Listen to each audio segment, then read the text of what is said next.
Well, hello out there in video game racing land. I'm one free Fitz. I'm joined by uh, the Schwantz 27. We'll be joined by Kilbagsgo.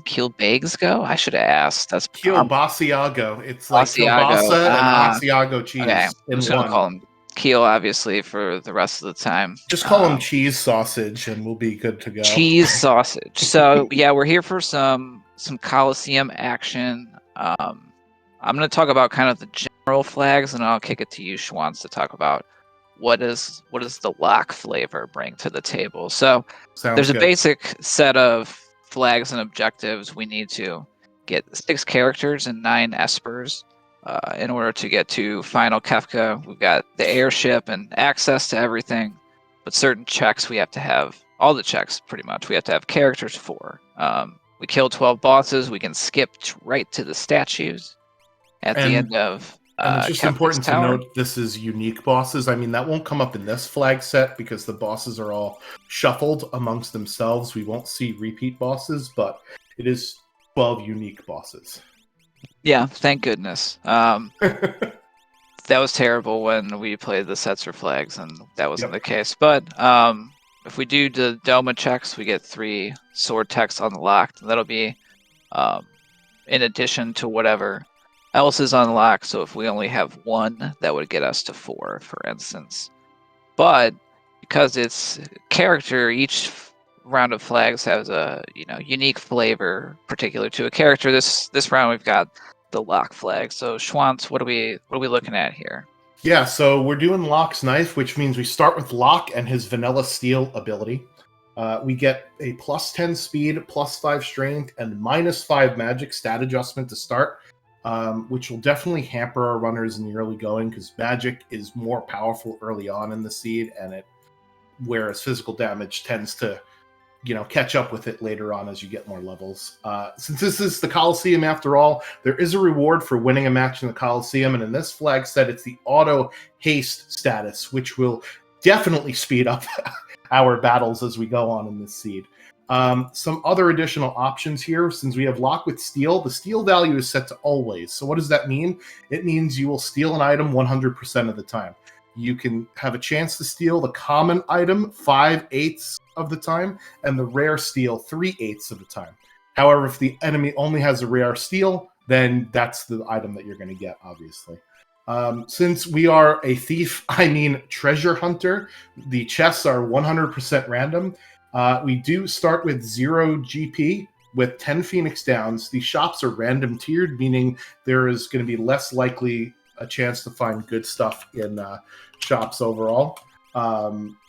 The shops also have a very high price to them, 150 to 200%, and instead of selling for half of the item's value, you can only sell back for 1/4 of the item's value.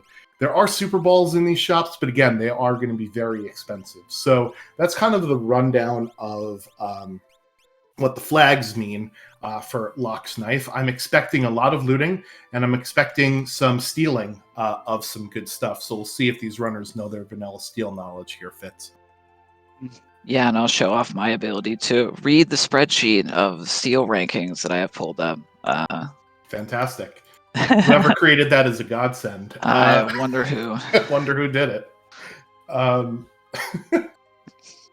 So yeah, we are going to start off with Locke, and as Fitz, you sort of mentioned, Worlds Collide, there is a concept called character gating, where the options that are available to you or the world events throughout the game are sort of intertwined with the characters that you already have. So what does this mean? Well, it means that for Locke, we get access right away to the Norsh Weapon Shop, where you get to go loot the 1 or 2 the choice of rather 2 things, either a high tier item or an Esper.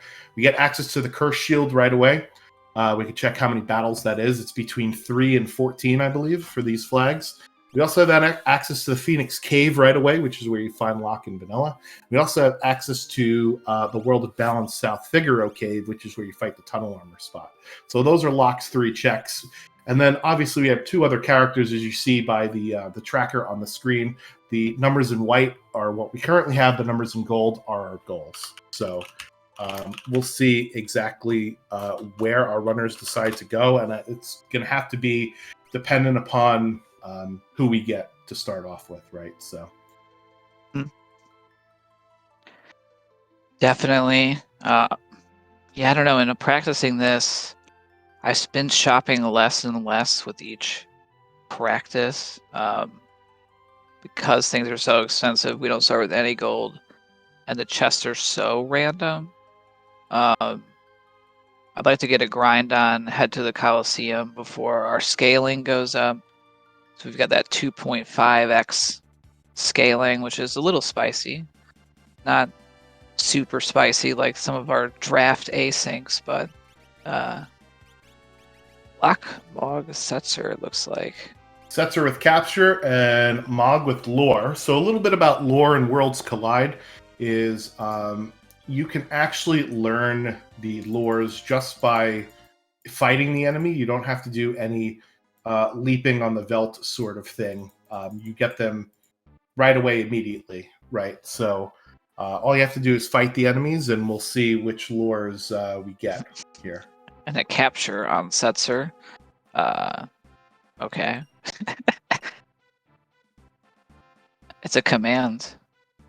Yeah, so Capture is also steal, but also fight, right? And the thing with Capture is you have to actually hit the enemy in order to do the steal. So it does the fight first, and if the fight command misses, then we will do the steal afterwards. So yeah, and we're working our time magic to get the runners syncs back up here shortly. With the Mog start, I was expecting definitely an early Narsh visit to at least get the Lone Wolf started. A lot of treasure there. And Returners is another early place that we can get a lot of chests, buy some consumables early on. I would be looking for some, maybe I've been buying tonics just because potions are kind of expensive now. Trying to get one of every status item, ideally. inflation is hitting everything, I guess, huh? Even Worlds Collide. Smoke bombs, warp stones. We don't start with any of those, so finding those early is always a reassuring thing. It looks like Falcon Hit's going all the way up here. Yeah, so the thing about Lone Wolf, which is Mog's only check, and we also have access to Setzer's checks, which include the Colin Jinin in either World of Balance or World of Ruin, where you recruit him in the vanilla game, Daryl's Tomb, or there's an option in the World of Ruin to search the skies to automatically run into the Doomgaze spot. So we've got a little bit of options here as we see a Ghost Sprite at Kefket Narsh. So that means that reward is either going to be an Esper or an item. And ooh, wow, it's Gao at the top here of Lone Wolf. So a little bit of route divergence already here. And with Gao, we could put him in the party for Kefket Narsh. And then we automatically have to regroup our party after Kefket Narsh. So then we'll probably see Falcon Hit reduce his party down to 3 members and go look for some dried meat. Sketch Runic Gao. Yeah, that's yeah. You're gonna get dumped ASAP.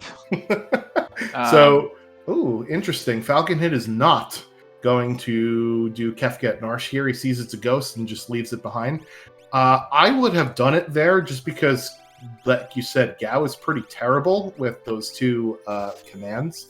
So unless we find some great magic, Gao is going to be just nothing this seed. Yeah, but I think that Falcon Hit has only looted Narsh. I don't think they have anything that could deal with one of the nastier bosses, so I could understand leaving there. The thing about not taking the offering is we're definitely going to World of Ruin Narsh with Locke. We can go pick up that offering in the Moogle Caves, no problem. So I would definitely take the character now, knowing that a horn I saw. That was the only thing I peeked. Boots and horn in that shop. Sniper for sale in South Figaro. Yeah. Yeah, so in Worlds Collide, how the equipables work is anything that your character can equip in the vanilla game, they can equip in this seed. and there's a 33% chance that something that they could not equip in the vanilla game, they can. Locke can equip the sniper in the vanilla game, so we know that that's at least one weapon for him to use. It's one of the more powerful weapons in the game. It's got a pretty high battle power, and it's got a unique speciality about it, where it does sometimes 3 times the damage to floating targets and 1.5 times the damage to non-floating targets with its special weapon proc, which is really nice. And with that offering, we get multiple chances at that proc. Tiered, especially with the tiered shop, sniper is one of the better weapons that we would find in a shop overall. All right, and it looks like Green Monkey is divvying up his party into Phoenix Cave here. There is an optional dragon that you could fight in this cave. However, I don't think that that's going to happen here. No way, but definitely like going there early on. A lot of treasure in here. It doesn't take this... Well, it takes a little bit, but if you compare doing Phoenix Cave to, let's say, Cave of the Sealed Gate, yeah, the Cave at the Sealed Gate with the Imperial Base has a lot more treasure, but they take roughly the same amount of time to get through both checks. Yeah. If you're doing all the looting, right? So I don't hate this early Phoenix Cave play here. If they were to take the dragon, though, they would increase our scaling, which is set at 2.5 times progression. So, Fitz, do you want to, I guess, talk about what that means for how difficult our bosses may be, right? Because we could find any boss in any spot.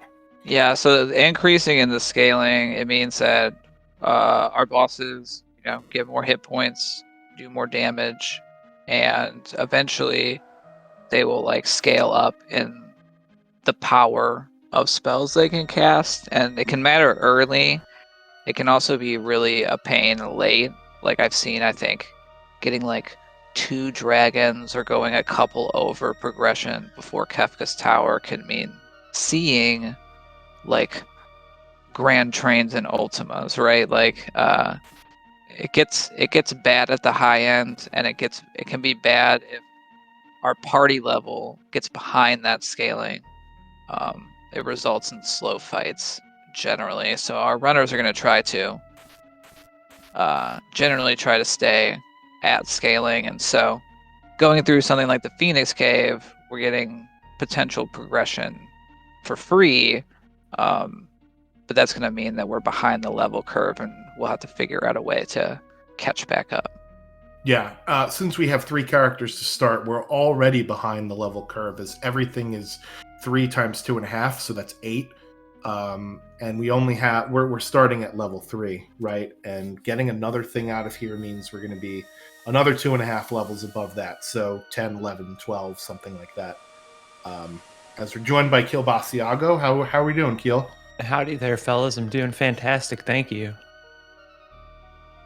So yeah, one of the things that's different about Worlds Collide than in the vanilla game is with scaling, you could also in the spells that monsters cast will also quote unquote scale.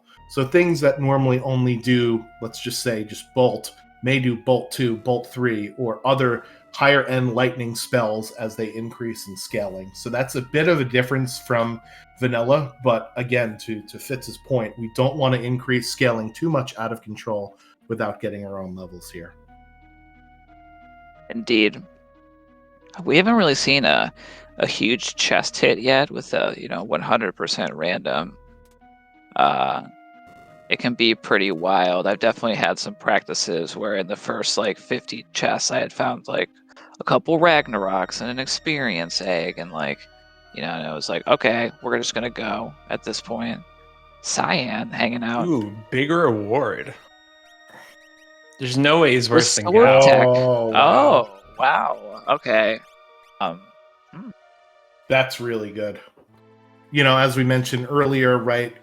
If you complete the Cyan's Nightmare or Cyan's Dream 3-part check, you do get 3 additional sword techs. So what I think we'll probably see is Green Monkey hold off on going to that check until he gets to sword tech 5, which you get in the 20s. It's 21, 22, those sort of levels.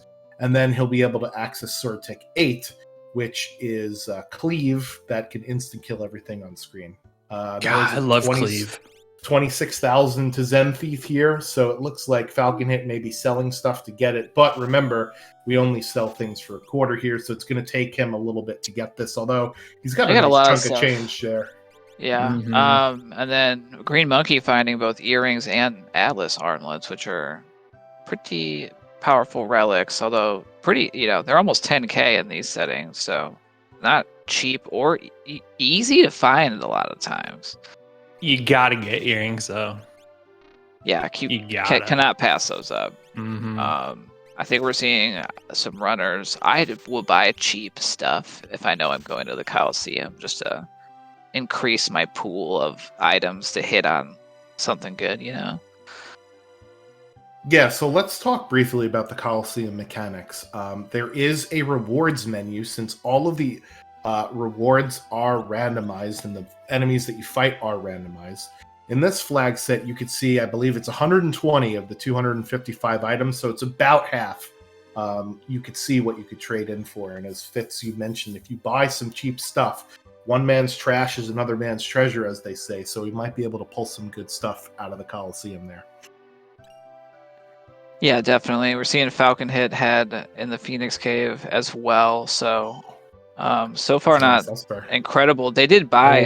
Whoa! Did you see those lures? Yeah, they're a little expensive right now at level 3, but anytime we see either Quasar or Grand Train, we're happy, and we've got both of them now. That's power right there. Yeah, so Mog's going to be here to stay, I think, for the evening. Settle in.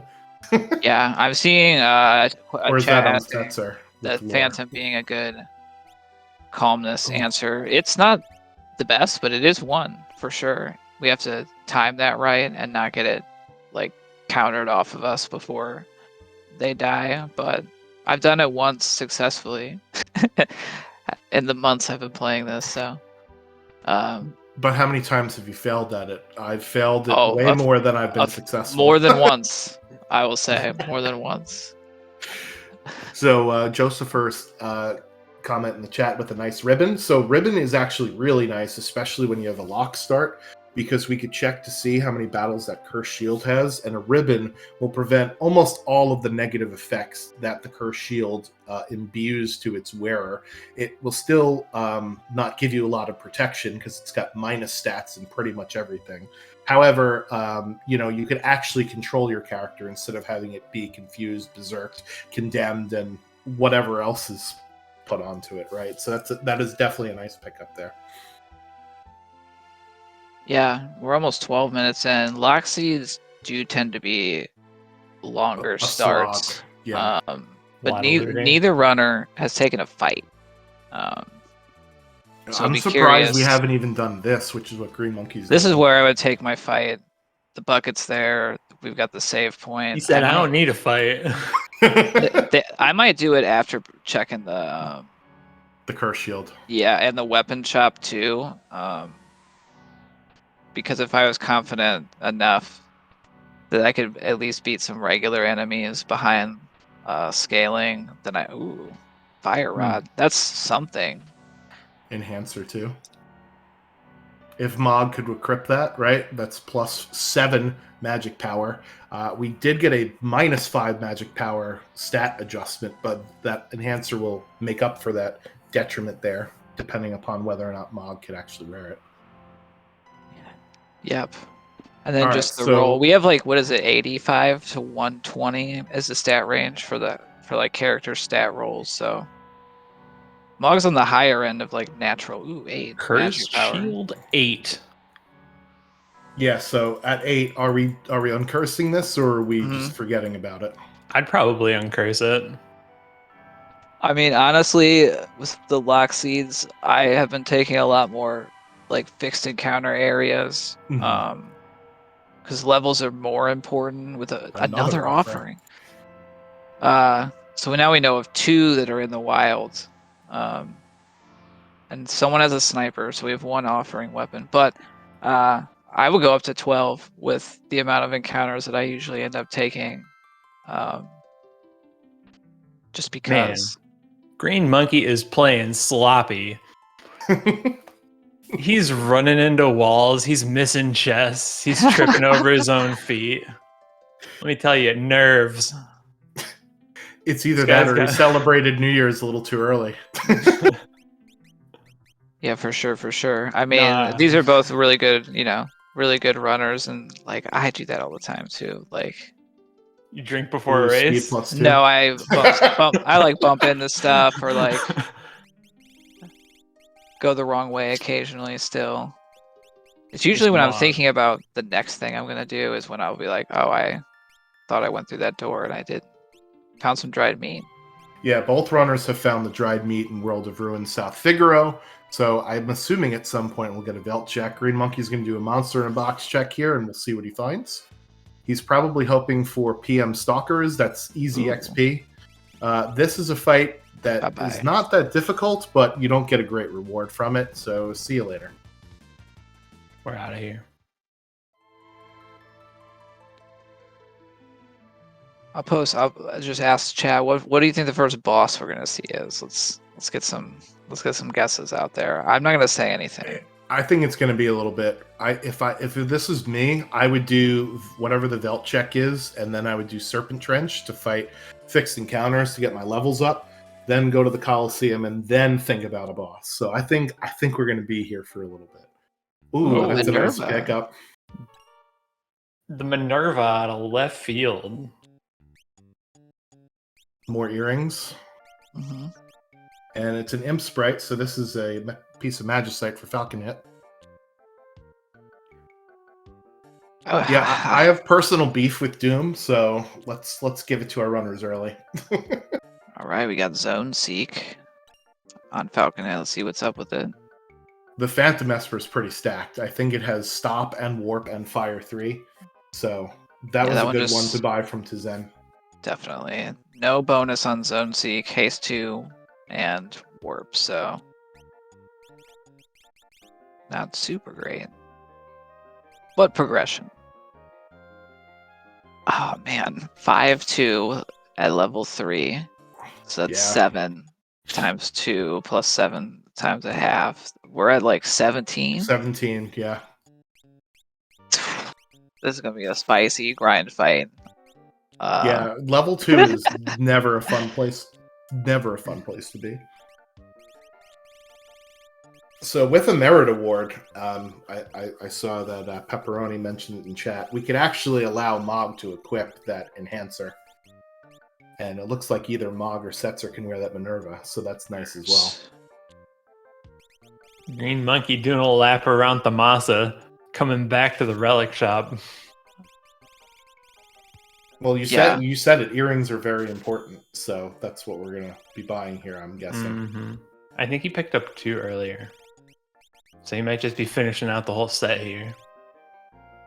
Oh, the gold hairpin for the Lorecaster. Ooh. That is smart. That's value. Gold hairpin, cutting the cost of MP skills in half. So with those, with some earrings too. yeah, with those 80 MP Grand Train, and I don't remember the others, but Yeah, being so now able to cast those a Quasar few will only levels be early. 30 instead of 60, which, I mean, I think you still have less than that. Yeah, he only has, he's got 32 MP, so he can get 1 Quasar cast.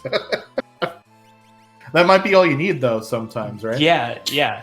He's setting himself up for success here. I think that was a really cool play. Oh, and we also see a Crystal Orb in the inventory, too. So that doubles your MP. So we can get 2 Quasar casts. This crawler fight on Falcon Hit side, they do have that fire rod, but they're saving it, which I understand because that can be our boss breaker, and it's more powerful the more levels we get. But Is these crawlers, or is are it the other punchy. one?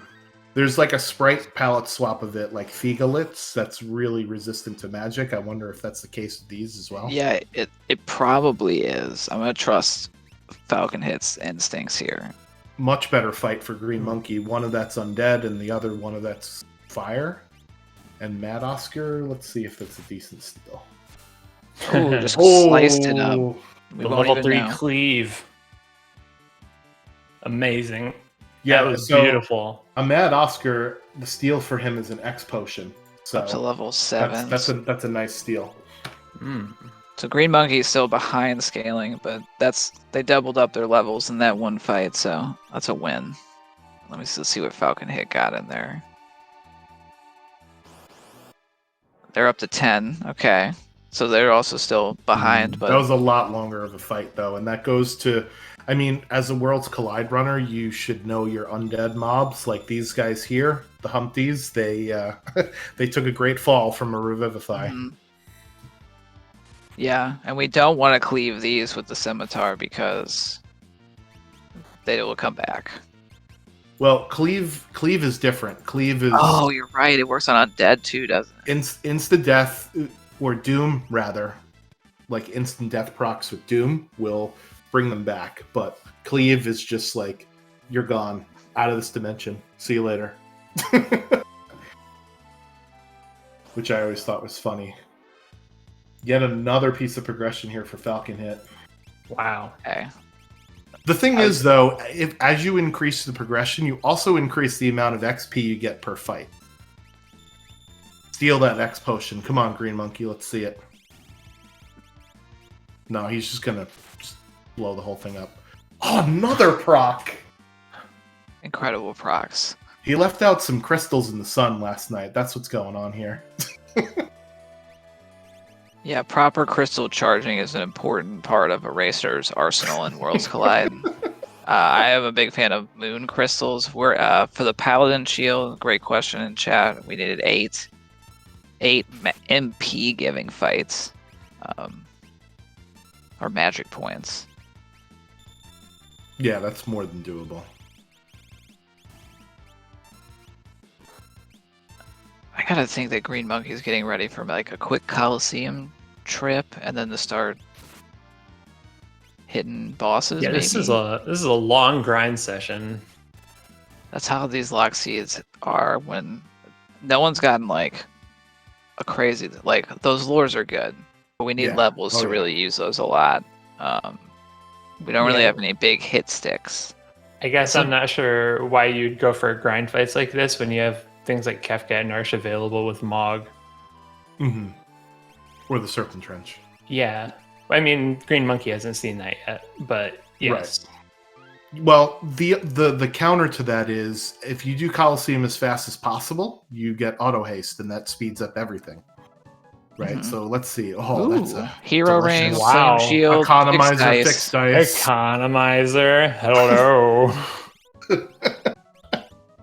Lots of good stuff in here. You just got to win this fight. Yeah, plans are not that bad, and we got our dice. Oh, I mean, I prefer cheesecake, but flan is good too. Chop this fool. Darkus, welcome to the randomizer. It's very fun. It's easy to get started. Oh, I've had this happen with Lock in the Coliseum. They steal like over and over and over again. It's very fun. Wouldn't Mog just cast lures? Mog could. Or fight.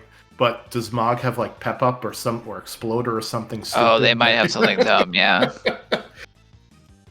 That was like one of my favorite things ever was to see the Coliseum AI cast pep up. Thanks a lot.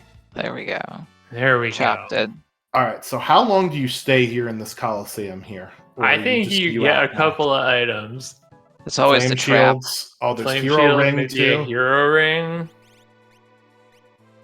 That's the problem is the sunk. Try to go one and done a lot Not of the necessarily time. a sunken cost, but yeah, you can sometimes get trapped into staying in the Coliseum for a very long amount of time. And if you don't save between ones, it's like nice. really rolling the dice of like, am I gonna run into something dumb that I lose all my things? So I was about to say this, but the economizer feels like such a bait. Yeah, this is not an easy fight here. Mog already has like 130 MP. And his most expensive spell is like 40. You can get through any fight with that. Fixed dice, so Abu has appeared. There are offerings on the table too, so potentially we might be seeing a lot of dice. We can go to the Narsh mines, or if we get Terra, the option behind Welk spot, which is the other option we didn't choose in the Narsh weapon shop. So we got offering fixed dice on the table. I have seen more scimitar like cleave procs this seed than I've seen in months. I mean, I think it's a great thing to take into the Coliseum, and Oh yeah, and it's so sharp it can cut through like mechs. That's pretty impressive. Was that the flame shield there for Falcon Hit as well as the fixed dice? Mm-hmm. I believe so. And did we get the economizer? That one I did not see because I think I was watching a Falcon Hit screen against the Madam. I don't know if we won the Madam fight. There was a Pearl. No. Nope. Because Mog would have it on right now if they got in.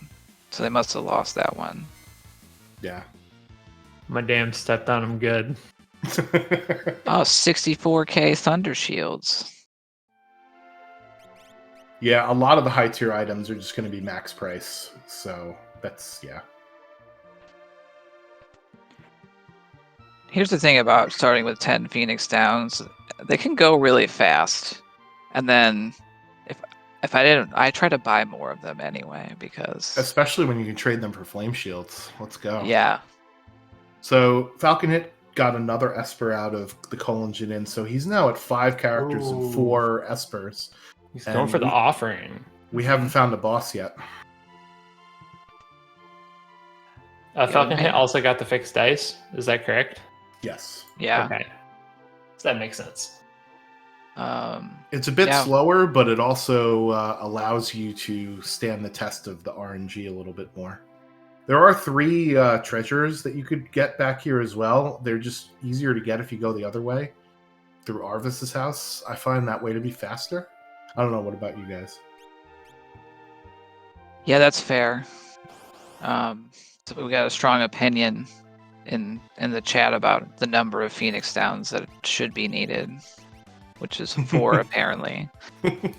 I used to only buy 4, and then it's there the were number many times that where I wished I had more. guarantees that I don't run out during a climb up the tiers of Kefka, is my opinion on that. Yeah, so Setzer's going to be doing fixed dice with or without offering, depending upon what we've got. Mog is going to stay in the party, so he's going to be doing lore all game. We just need something for Locke to do, and at Ragnarok, that's a little Sword ambiguous. Or Esper. I'm pulling for Esper here. Well, if it's a sword, that's something for Locke to do all seed, because we know Cyan, as soon as he gets to Sword Tech 5, both of our runners are going to the Dream for that. Mm-hmm. So we just really need one more character in our party to do something. And that was an insta reset, by the way, on the Chad from Falcon Hit. Doesn't have... Yeah, if we had those Thunder Shields, then maybe, right? Because he likes to counter everything with Thunder or Bolt Magic. But yeah, not this early. Yeah. Unless we even like breaking a rod and breaking a shield might not get it done. That's a beefy Chad. And they have a lot of hit points even at level 3. I think here's where you break the fire rod, right? Sorry, go ahead, Keel. Oh yeah, definitely. I think Green Monkey's been kind of feeling himself this entire seed. He's like coming off of that grind fight, that gold hairpin play. He's like thinking he's untouchable. He's coming in here spamming Grand Train. He's gonna not start bumping into walls anymore. Yeah, he's woken up. I think he's gonna start like really kicking it into gear here. Though that fixed dice offering's doing a lot of damage. I don't know if he can go that fast. I mean, whoa. It's one of those things where it's like the Simpsons gif. Stop it! He's already dead. Like that's the bad thing about offering fixed dice is overkill, right? Yep. Esper number 5 for Falcon Hit there, Seraphim. And we're thawing out the frozen chicken. So we'll see. Chat, is this Ragnarok the sword or Ragnarok the Esper?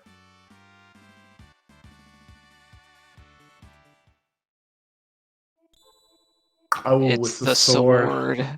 I mean, that is really gonna... Oh, with the gauntlet? Okay.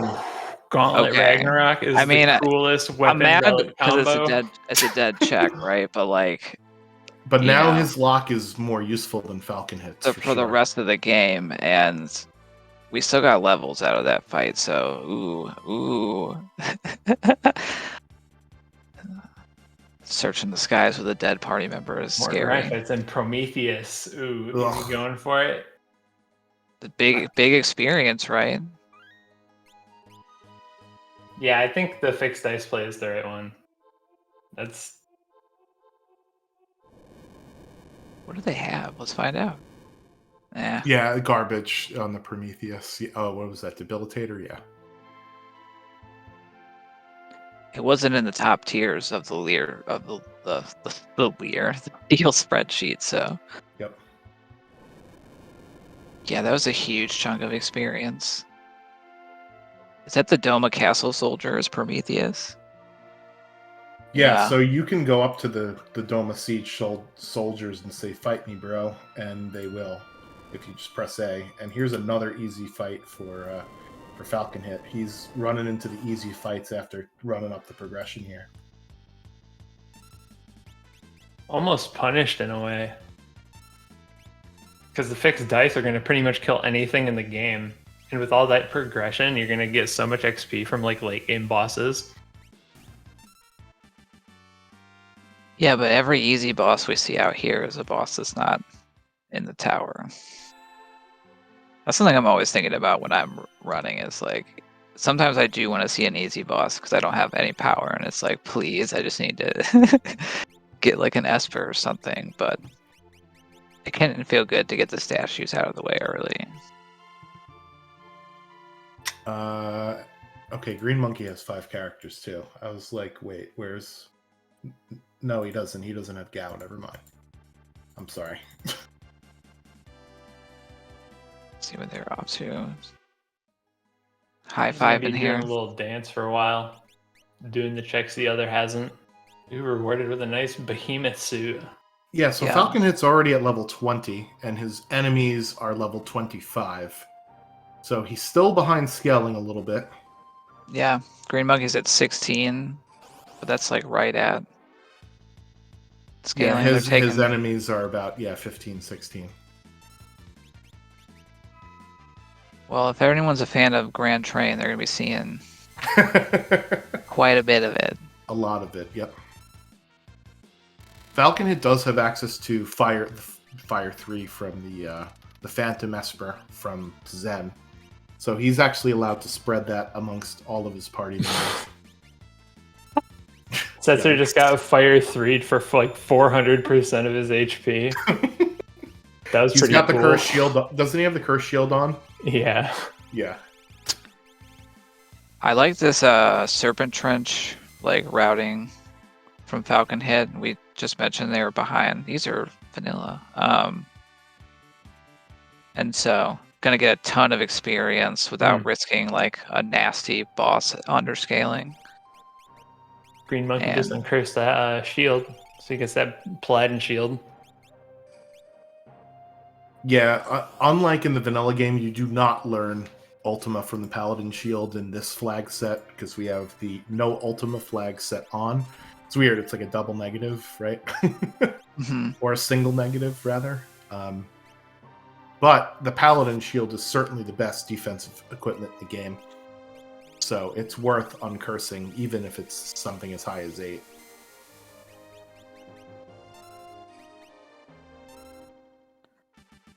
Yeah, it's definitely, I don't know, it's hard to tell kind of who's ahead right now. 'Cause Right. Falcon Head has a lot of progression, but they got like definitely went up and got a lot of the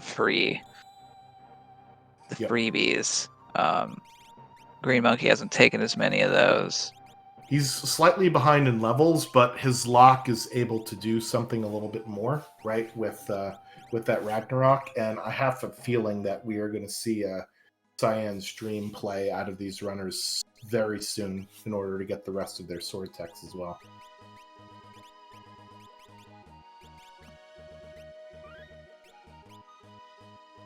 Unlike in a randomizer with a key item hunt, it's sometimes hard to tell who's ahead or not in Worlds Collide.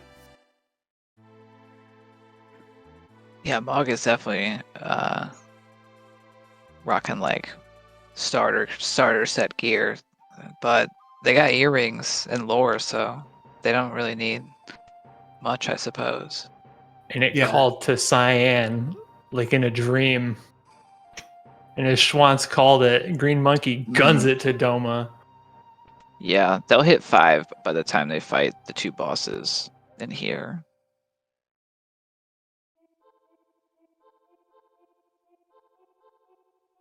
All right, gotta wander around, yell at some kids. Hey, get out of my Doma dream shimmy. lawn.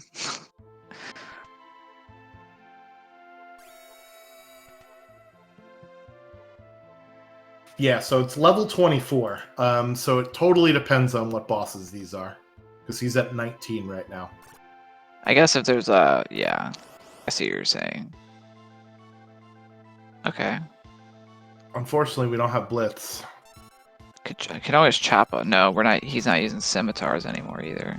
I like chopping. Cleaving the train is good. It's the second best thing to insta-death it. Do we still have a scimitar?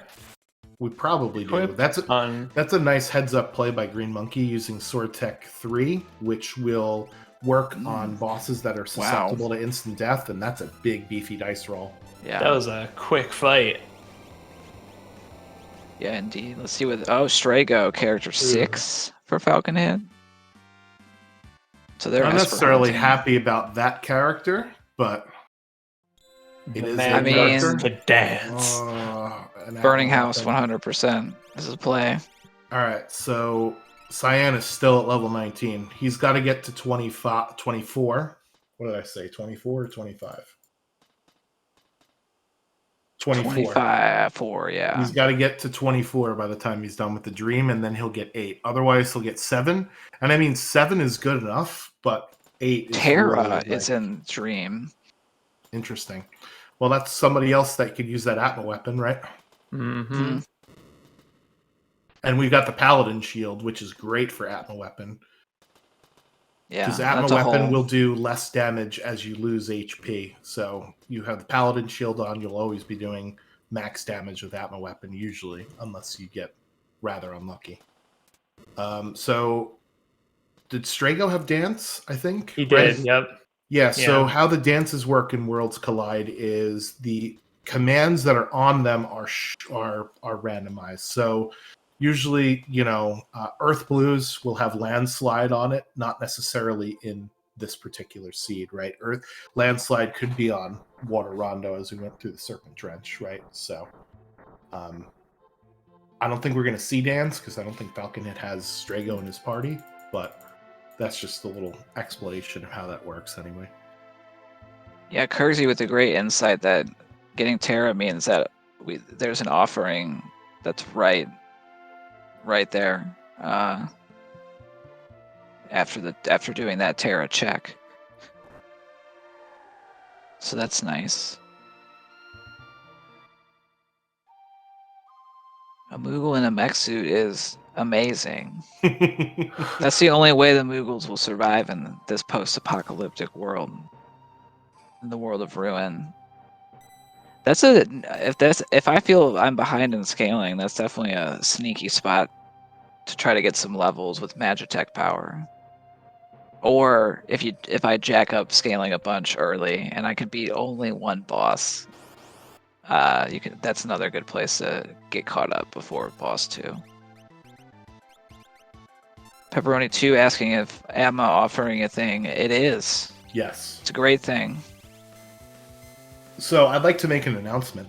I just got word from the commissioner. We have our flags for round 5. Oh no. Oh no. So for the next If round, it's Setzer again, I'm gonna be really upset. it is not Setzer. This is a new character has entered the chat. Yes. And it's kind of a sexual innuendo, but Strago's rod is the next flag set for next week. So we were going to start out with Strago with his vanilla lore, which we've seen in this seed is pretty powerful. Plus 10 magic power stat adjustment to start. For winning a Coliseum, obviously you get the breakable rods, all of them. So you get one of each element plus the gravity rod. And on top of that, we are getting you could learn all 24 lores if you do Fanatic's Tower and Ebbets Rock. which I think is pretty good because then you'll have instant access right to Quasar Grand Train. Shock is included. X Magic is excluded from commands.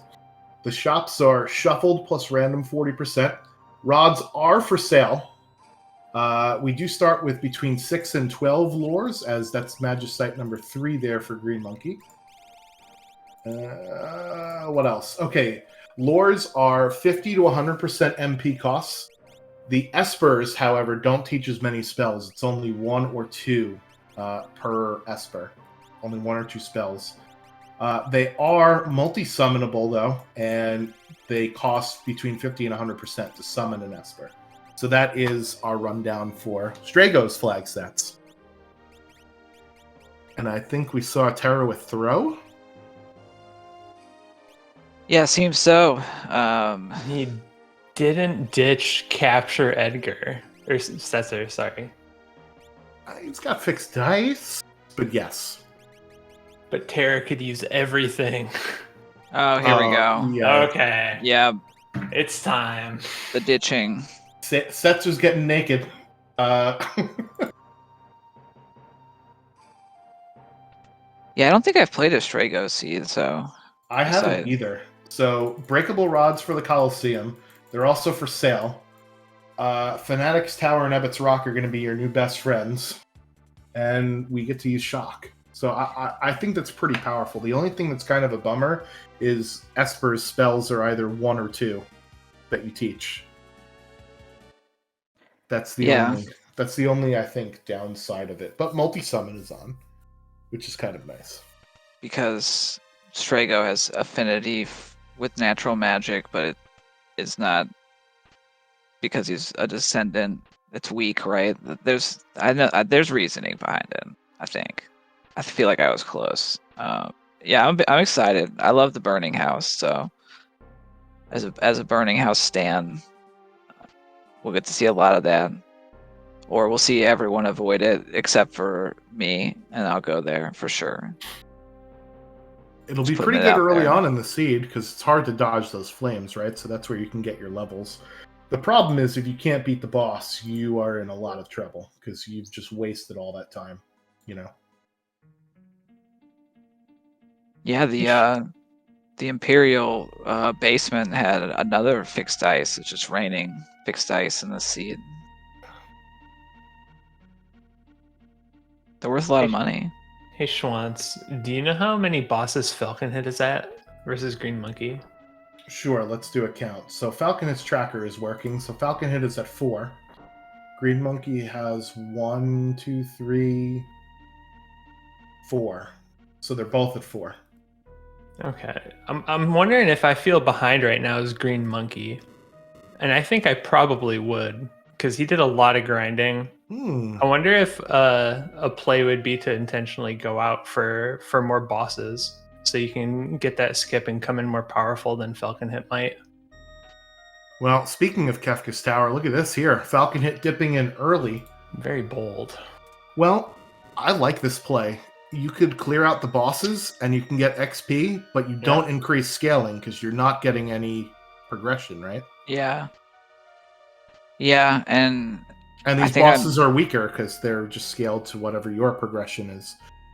The only issue is, as you mentioned, Kilbasiago, if you don't get skip, you have to walk back through the tower again a second time, which feels bad. He's at 5 and 3, not 4 and 2.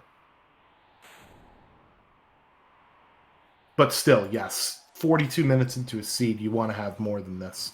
He's run into a few dead checks as well. More dead checks than Falconhead has for sure. Yeah, and that would be the thing where it's like I could be behind, but I might be fine if they ran into those dead checks too, or like they could run into them later, you know? And Green Monkey's going to catch up here too, while Falconhead is not doing anything towards progression. But then he's going to have to fight these bosses later, so it's, you know, sort of a waste time now to fight them later. Maybe he's taken advantage of the fixed dice offering, right? Because it tends to tail off more towards the top end of the seed, right? As you get more weapons online that do more consistent damage than the RNG rolls of the dice. Yeah.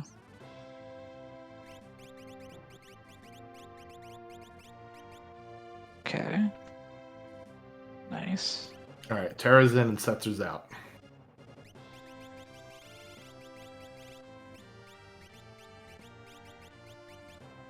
You said she has throw, right?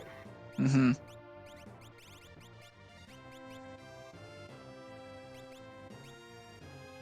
Yeah, so all of those items that we picked up, all those weapons, just start chucking them at people. Ooh, that's a nice aspect. Fire Fire 3. 3. All right, another dragon action coming on. So dragons in Worlds Collide will give a lot of XP. We'll give 50 MP to teach spells. We'll have their vanilla drop, which is usually a pretty good item, and it will also drop yet another high tier item. Mm-hmm. However, it does increase scaling, like we mentioned, because your progression is considered dragons plus espers plus characters. Yeah. And with the Coliseum flags, I've been a lot warier of dragons. And Because taking they don't them. count towards so they okay, let's They try don't that count again. towards the boss total, I Yes. think is what you were about to say. Sure, I'm gonna remove myself from the booth for 5 minutes. Someone cast Muddle on Schwantz from the chat, I'm pretty sure. So we're gonna go ahead and get him a remedy. No, we gotta bonk him with something. Yeah, that's right.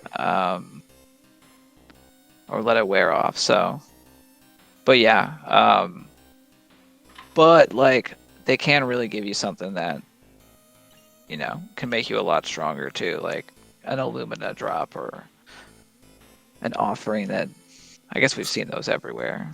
We need Force some armor's pretty good. Yeah, we need Cat some Hood armors. might be good. Yeah, Cat the offense has been pretty good outside of the Paladin Shield and the Minerva and the Behemoth suit that we got for a free check. The defense has been pretty lacking. All right, so this for Green Monkey, I'm assuming, is a double Zozo dip. So we get to hear that glorious music twice in a row. Once for Terra and once for Mount Zozo for Cyan. So I like this little combo play here. Because if Green Monkey fights this boss, they could do Mowgli's. That would give them 2. That's correct. They might be able to get up to like a 9 boss and then be able to do like a lane clear, warp out, take the skip. You know what is also interesting about Falcon Hit's play, as I was thinking about this? He's also accruing boss kills towards a skip. Mm-hmm. He's just happening to do it inside of Kefka's Tower early. Yeah, it's a really good doing play. it inside of Kefka's Tower late. Wow. That's dead check number 4, I think, for Green Monkey. That's always a bummer. Yeah, I really like this play by Falcon Hit. It's pretty big brained. Run up the progression and then do boss kills to clear out KT. Yeah, and he has just the fixed dice are just going to carry pretty much anything in the mid game.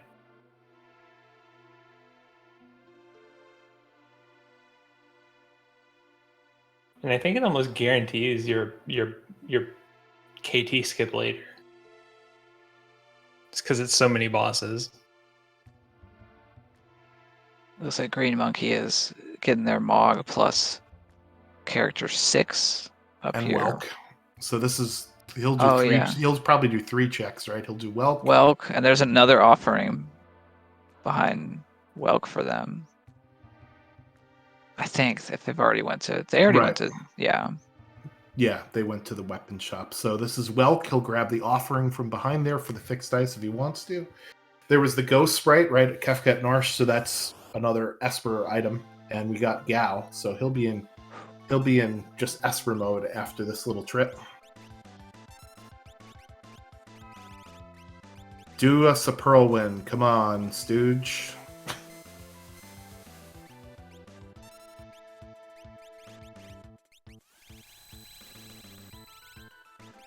Yeah, it's a nice lore to pick up. See if Larry lasts long enough to do it. Nope, not gonna happen. That proc is going to do it, I'm pretty sure. Meanwhile, Falcon Hit's fight on the right-hand side is not great for an offering user or for a magic spell that does AoE, right? This is not fun. Yeah, those little minions take a long time to die and immediately come back.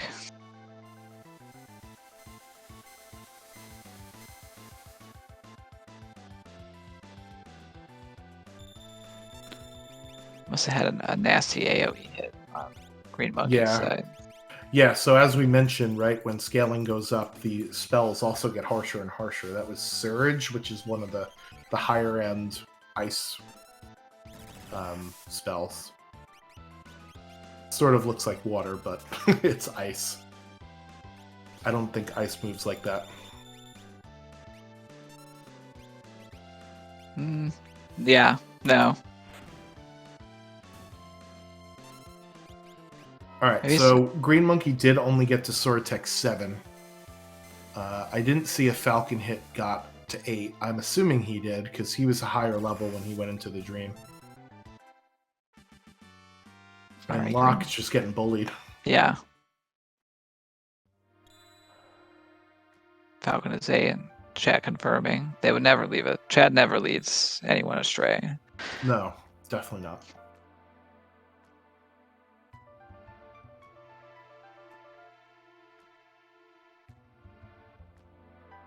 We're at the 50-minute mark. Yeah, that Rexall fight is awful for his party comp, except for Terra with Throw, right? You got Offering and Fixed Dice, you got Sword Tech, which is not targetable, and then you got Grand Train, which is AoE. Another Merit Award in the Validation chest. Oh, yeah, no. Oh my god. It's the Magical Master, and he's here to say, I'm here to mess up your run in a special way. I don't know why I started getting that in my head when I see him, but... The thing is Falcon Hit's party can deal with this pretty easily. He's got Throw, he's got Sword Tech 7, which ignores defense, he's got Grand Train, which ignores defense, and he's got Setzer throwing,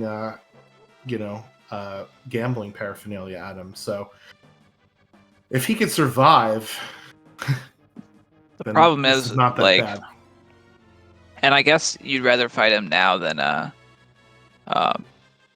higher scaling when he can start just doing those double counters of high badness overall is what he'll start throwing out there.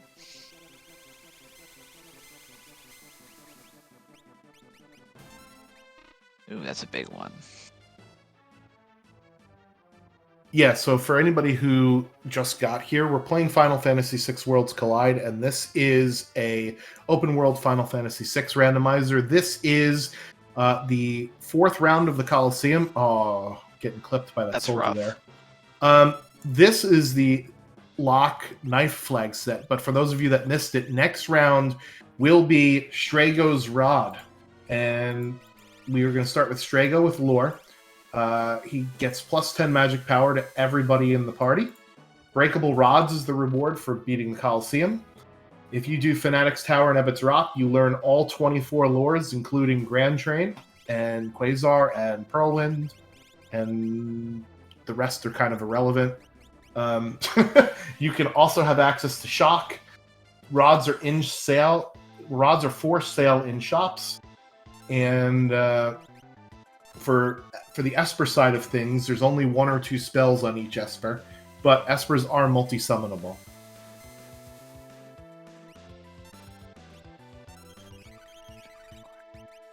And Falconet is back to face Chatternook now. Yeah. They're going to have more hit points and hit hard.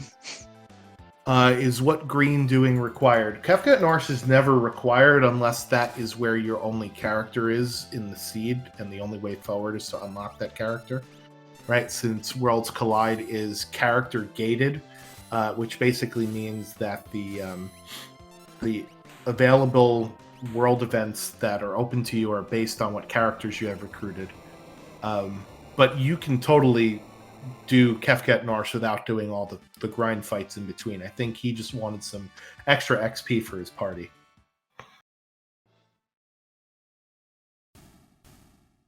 If it's a Dragonhorn, he's going to be mad. Oh, another Ragnarok. Yeah. I feel for Green Monkey here. That is dead check number 5. I mean, yeah. Did he do Mount Zozo? I thought he was going to. Maybe I just missed it. It's not on his tracker. So. I don't think they did. I think they went from. They've stayed in the There's the Dragonhorn. World of Balance. So Falcon Hit also got a dead check there for Search the Sky. That is kind of a trap because that's an easy one to put off till later and be like, yeah, I can get my last Esper there. And they'll get another fixed dice.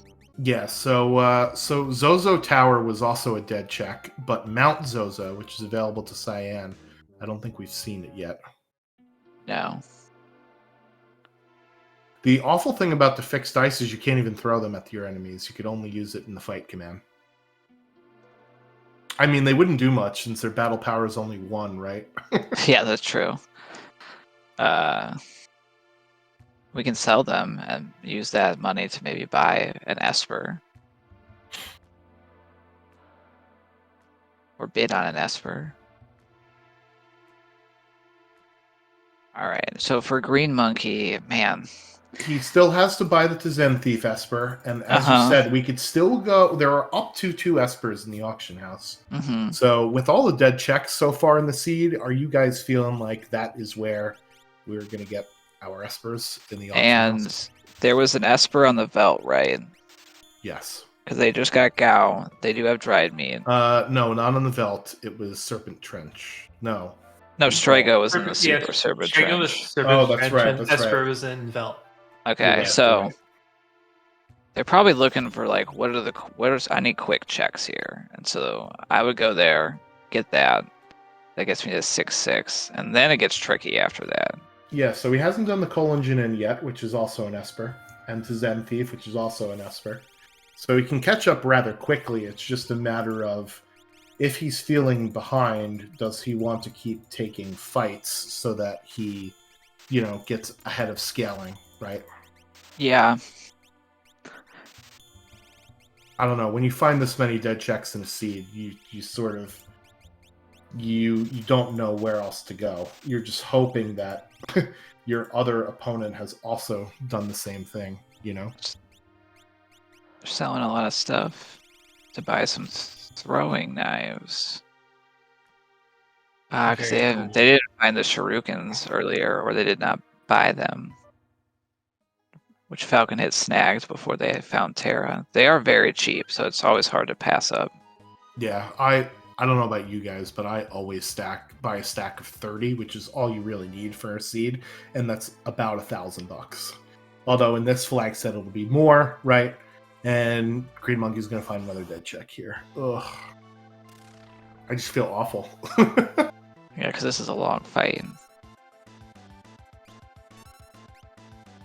It'll be a lot of experience, but yeah. It's gonna be a ton. Oh no. Okay, that's... Okay, well they have a Ragnarok, so, Swing! Swing! Oh, themselves. I guess it's good to know that Cyan is his own friend. It's all he has left now. Yeah, so I think Falcon Hit is going to be doing... We'll see if he goes back up to Kefket Norsh, but he's going to at least get his Esper, I'm guessing, from doing Welk, because he's in Norsh, right? Yeah. Okay, if I go to Welk, I might go and do it anyway. And we know it's dead, right? But it's kind of like, it's another one of those. You're halfway there. Yeah, I'm halfway there. We're living on a prayer. And I don't want to necessarily have to go buy...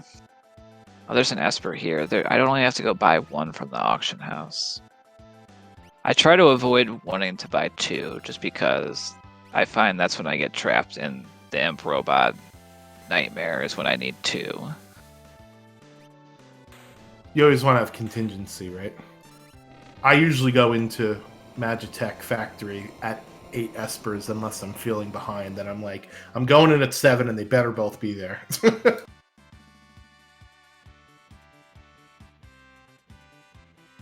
It did. Green Monkey got through that fight pretty fast, so they were Yeah, it was using two. the right It was things. 2 round. It wasn't a 1 rounder, but 1 rounders against Chat are pretty hard. And this is where I'm having words with the seed about can you give me things, please? So Falconet's gonna be at what? How many bosses after this? 9? I think that pretty much guarantees that Yes. he's not gonna do Auction House. Because he needs that skip, right? Oh yeah, that's true. Because that's So 9 with clearing out 3 Kefka bosses. yeah, and you have to get Well, those boss fights from something. he would It need to won't be be at Auction House. like 11, ideally, right? Because if he gets to 11, then he can do the Toilet Atma Yep. for 12. Yeah, that's a brief stopover if you're doing Toilet Atma. Have we seen Tritalk yet? No. Please be an So Esper. this It's gotta this be an is Esper. so the Tritalk cliff is not character gated, so it's open to anybody, right? You could. Tried to sneak past that dragon and failed. Oh, I totally forgot. I'm gonna mark a dragon for Falcon hit. Whoops, not doing my job here. Yeah, so let's think about this, right? He's at 7 and now 8, as I'm terrible at my job. Mobliz will count as 2 bosses, right? So if he's at 9, that'll count as 10 and 11. So Falcon Hit is hedging his bet on getting an Esper there. If not, whatever, it's 2 more bosses, right? Yeah. Well, we can peek. We I can don't peek even think you peek. Mobliz. You just do it. That's fair. I don't know. I don't want any more characters. Oh, At this really? point. The Auction House. Yeah, I mean, you could walk back through KT if you want. I shudder at that. At the mere thought. Ooh, Genji glove for those This- Ragnaroks. Yeah. Oh, we had yeah. Too many of those floating around. So that's another advantage that Green Monkey's going to have over Falcon Hit here, because I doubt Falcon Hit's going to get that. And their levels are decent. They're in the 30s now. Yeah, Falcon Hit it's about 4 or 5 higher than Green Yeah. Monkey, but remember he also cleared out all of those KT bosses already, Mhm. so that's where those extra levels are from. And he's selling enough money to buy everything in the auction house, because in the World of Ruin auction house, if you buy something, it comes out of the pool.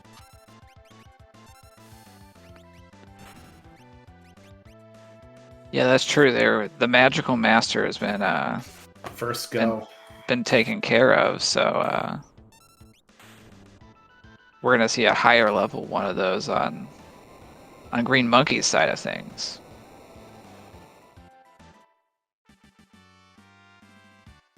Thought I saw Berserk on an Esper floating around somewhere for him, though.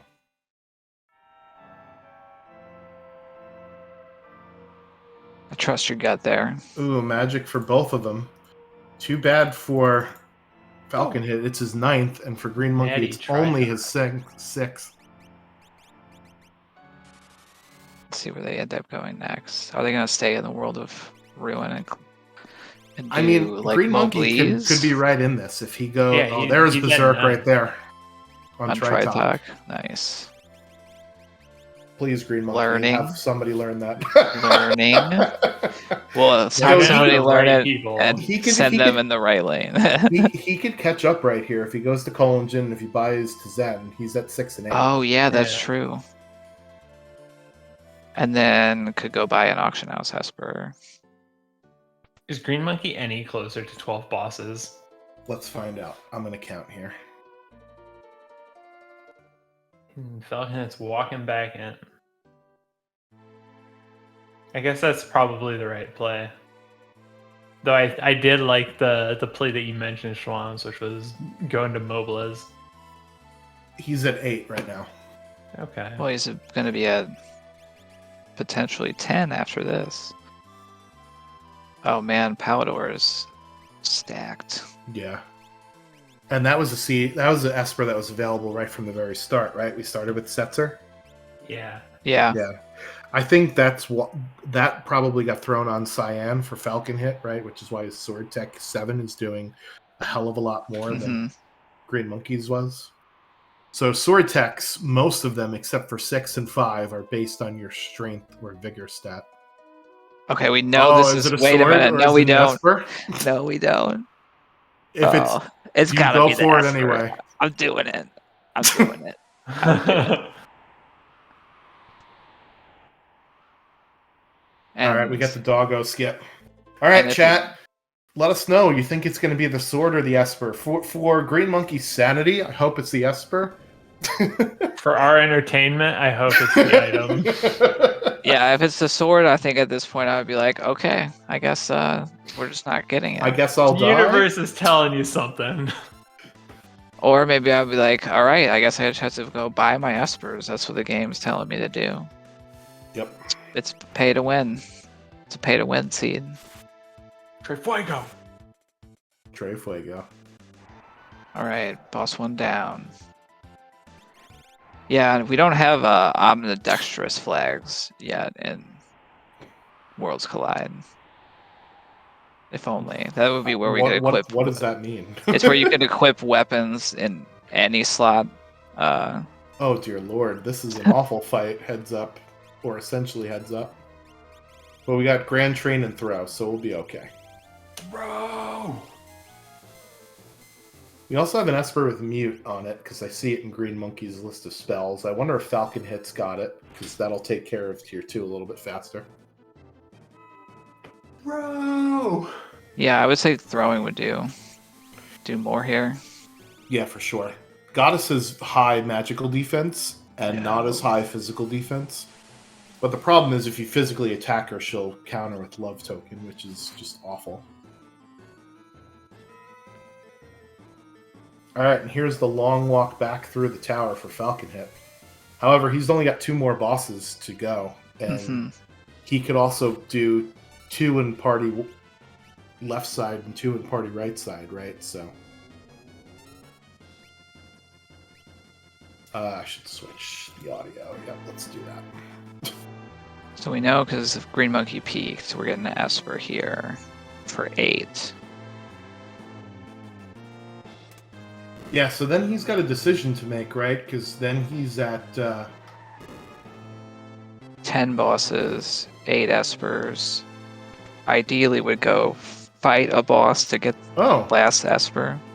It just said unlock KT skip complete, so maybe that was it. I can't count. It is the Esper. Brilliant! Absolutely brilliant! It must be that Green Monkey's tracker is not hooked up properly, because it's still telling me 6 and 5. Yeah. Okay. So then in that case, I think they're going to go try to probably buy their last Esper. Oh, yeah. Load up the middle, clear that out. That'll get them. No. He's got skip already. 12 bosses defeated. Yeah. Oh, ooh. So okay. he's gonna be right behind Falcon Hit, but he's those levels are tough. He's pretty weak. He's gonna be right behind Falcon. He's gonna be right behind Falcon Hit, but Falcon Hit has cleared out the middle 2 bosses, one of which we already know is gonna be a problem, unless he's learned that Berserk spell, which was ×8. And but Cyan wasn't in the goddess fight. I thought it was ×2, but yeah. Well, here's the thing: he could at least learn the Berserk spell, right? I don't think Falcon Hit did. Where did he get Berserk? Boom! Another unlock. Oh, Tritok Cliff. That's right.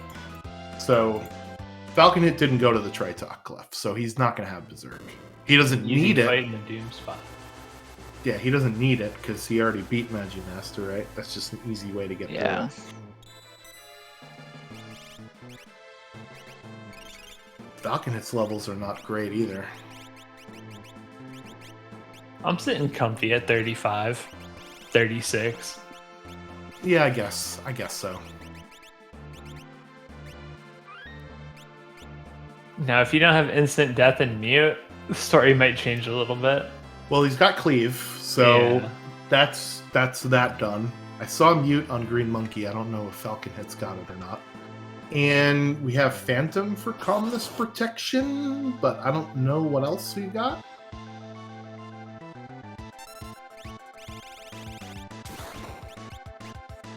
Green Monkey doing a little of last minute Christmas shopping here.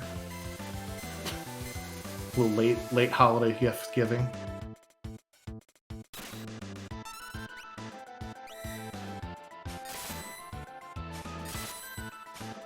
Yeah, Science hitting hard. Already getting 10k on that.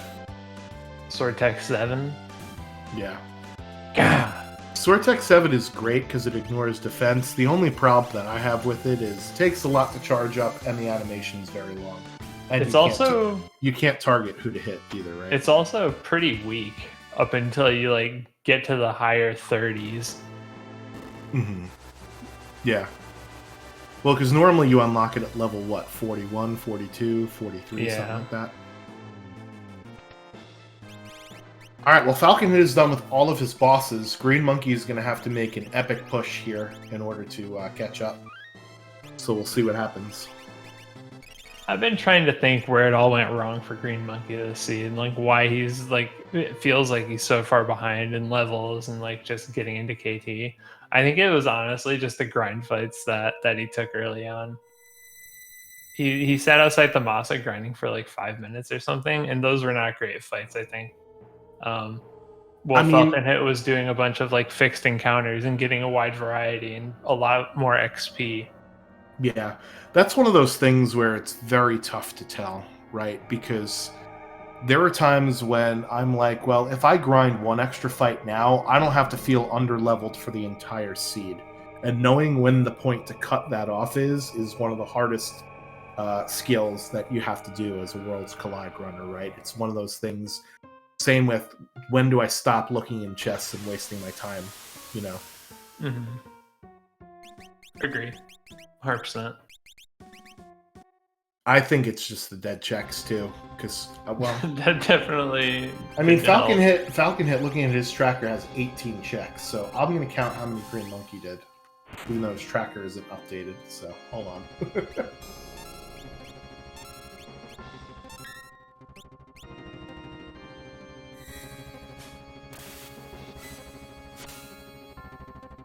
So Falcon Hit entering the final fight just after 111. He's gonna make quick work of this. Yeah, they actually had about the same amount of checks between both of them. Falcon Hit does have an extra character though, so there's that.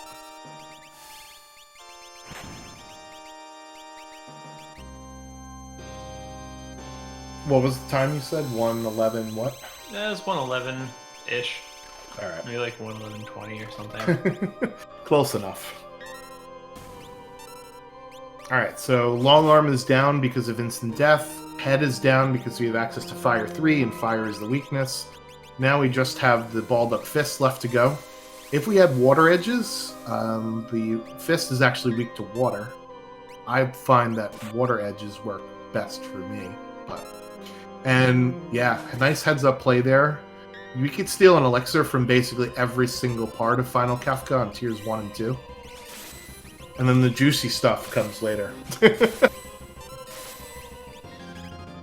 We already have a Mega Elixir, but if we didn't have it, right, we could steal it from Final Kafka and then use it on Fallen One. So that's good heads-up game knowledge to know as well. That Rexall fight was super short, though, on Green Monkey, so he's catching up here, but Falcon Hit's already on to tier 2.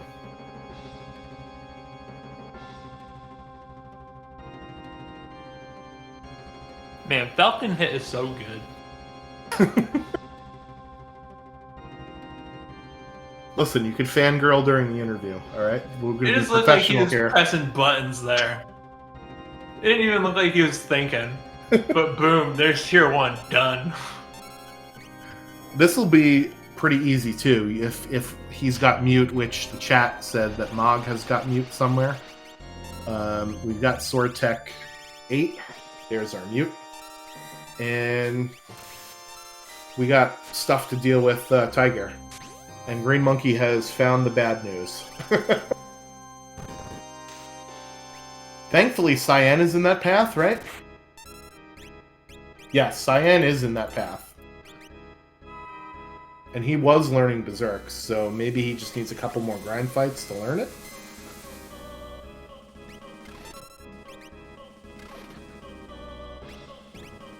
Ooh, we're gonna move the Atma weapon over, maybe. Oh, Can't gauntlet that thing, though. no. Ooh, like that.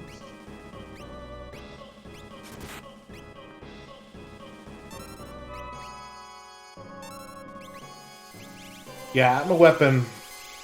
The thing with Magimaster is he has extremely high physical evade, so unless you're using an offering, it's very hard to actually hit him. Because offering will never miss, right? So that's one of the things about it. And an Atma weapon is not a weapon that never misses. It's not like the Fixed Ice or the Illumina, or...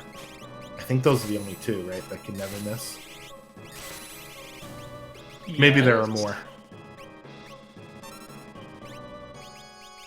I mean, dice. Like regular dice. Regular dice. Yeah, I also saw Green Monkey throw a Rage Ring on Cyan, so that'll really help shore up the defenses there against the random junk that Magimaster's gonna do. That's right. Good point. That will absorb fire and nullify lightning, and Magimaster uses basically the main three elements through most of the turns. Don't die, Terra. Yeah, we got the 10 hits here. Terra. Terra will be fine. So good. So nimble. 93 Live. HP. Could you imagine if Terra dies and then Setzer comes down from all that jumping? Oh, and he's got all that stuff queued up too. Did that Fire 3 only cure her for 500 damage? Yes. Yeah, she Wow. must have crazy high damage defense. Plus Yes. shell. Yeah, so if you can't heal your party, throwing elemental spells at them with those shields equipped is definitely a way to heal. Magimaster's down. Everyone clap. Hey. Yeah, for sure. That was a good... Green Monkey did a great job of looking at their tools, moving some stuff around, and getting it on the second try, no problem.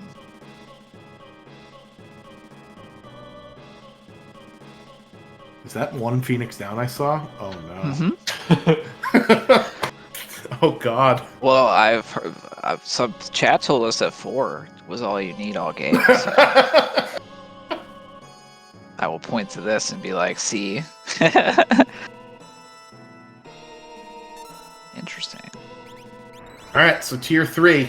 This is where we're gonna find out what Falconet's party is made of. Oof. Triple digit health for everybody. Thank God Cyan is basically invincible with Empower, right? Because that will allow you to Wow. One shot. heal. Excuse us, Obliviated. sir.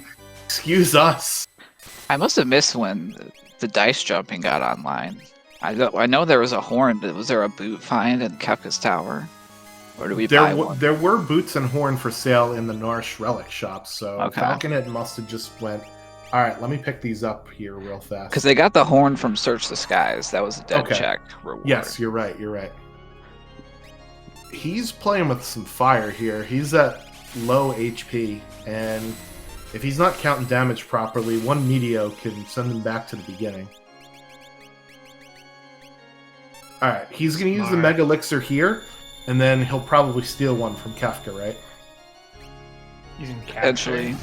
I Yeah. used to save it for Fallen 1, but these If you don't days... if you don't get to tier 4, you can't use it, right? Yeah, exactly. Alright, they might be quick and then double 7. Really good tier 3 by Falcon Hit. Yeah, he is leaving his cyan vulnerable, right? Because quick will erase your image status. He's not as scared. He has too much power outside of Cyan to be scared. And a shield? An impenetrable shield? Wow. Now I will say, taking Locke out of the party, that's minus style points for not sticking with a featured character. No, Setzer took this seed over. It's his now. It says it's my show. I one-shot girl, not Locke.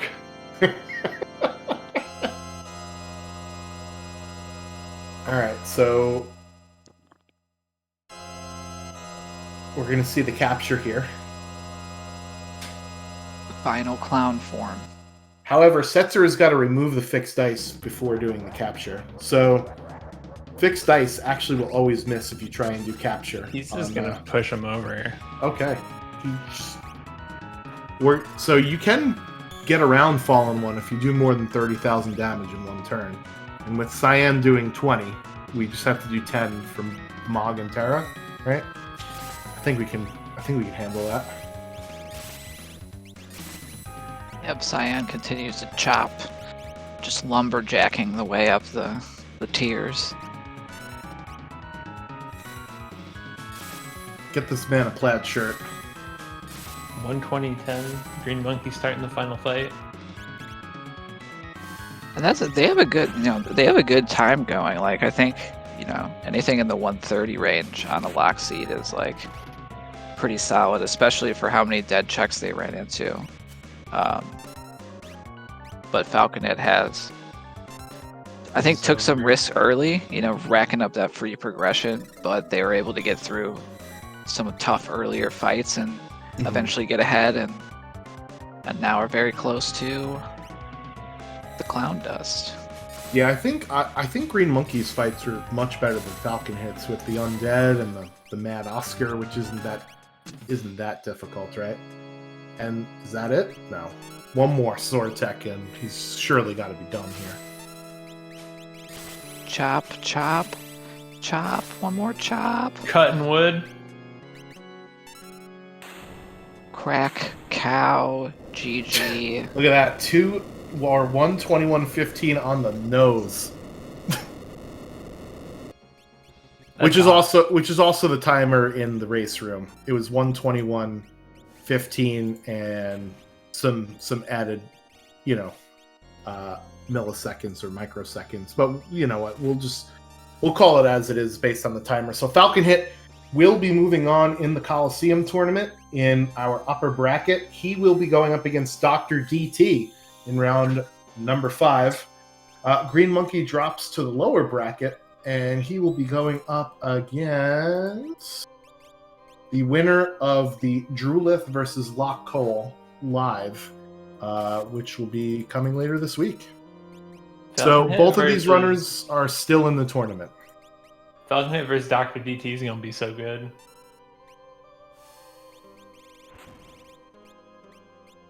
How many dead checks did Green Monkey get? 6? 5, I counted. Tough titties. Yeah, 5 is a lot. Rough.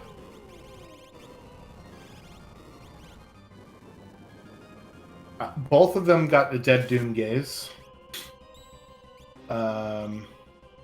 There was Kefkat Norsh was dead. Daryl's Tomb was dead. Daryl's Tomb. Was it dead? I don't remember. Yeah, it was Ragnarok. Zozo was dead. Oh, that's right. It was Ragnarok the Sword. And then we got Ragnarok the Esper later on. And we are joined by our winner of the race, Falcon Hit. GG's. Congratulations on your win. Staying in the upper bracket for round 5 up against Dr. DT next week. GG's. Thank you. Oh, that was a close one. This was more of a very experimental route because I've had many situations where I was like, oh man, I wish I brought 4 members up the middle.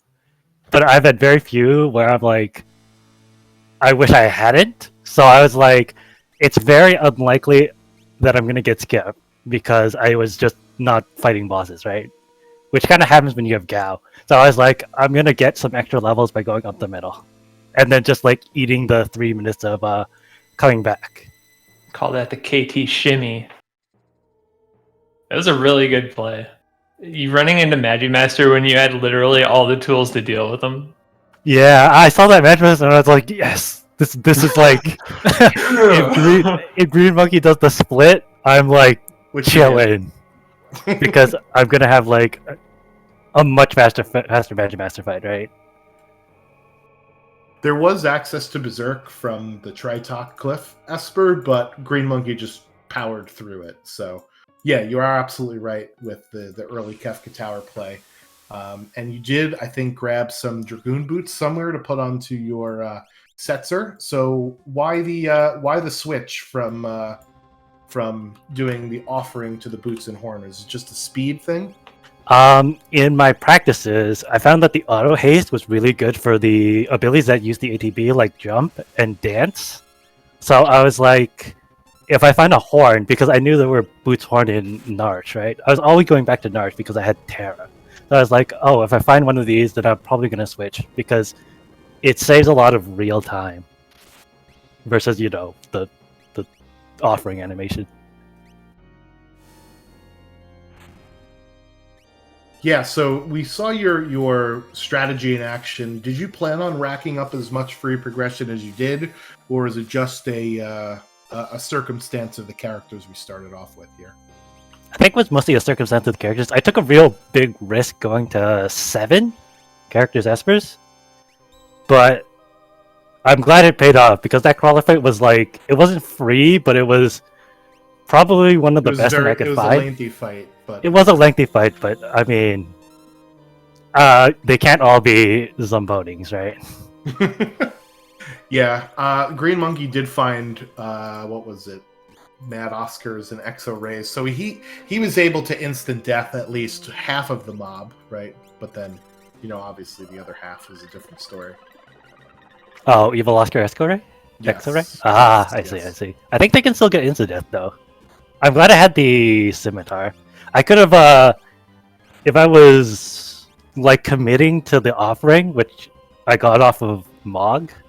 Well, I went to the lone wolf, but like there's a very niche thing I could have done, which is a scimitar offering, and then just rely on instant death to carry me through the fights. Does it only proc the instant death on the last? No, it's all of them. Time? All of them. So it's like Tempest, basically. Yeah, it works for any weapon that does like the X death. Because it's like a replacement effect, right? So it doesn't. So it procs on everything. Yeah, so going back to get the offering in the Moogle mines, you definitely think it made up for more time than it took you to go all the way back there? Oh, for sure. Especially with the fixed dice off of the Colosseum. There was no doubt in my mind that this would, because it's only a minute to get it, right? And I'm fairly confident it saved more than a minute. I mean, I'm pretty sure it saved like multiple minutes in KT. Oh, yeah. Yes, I agree.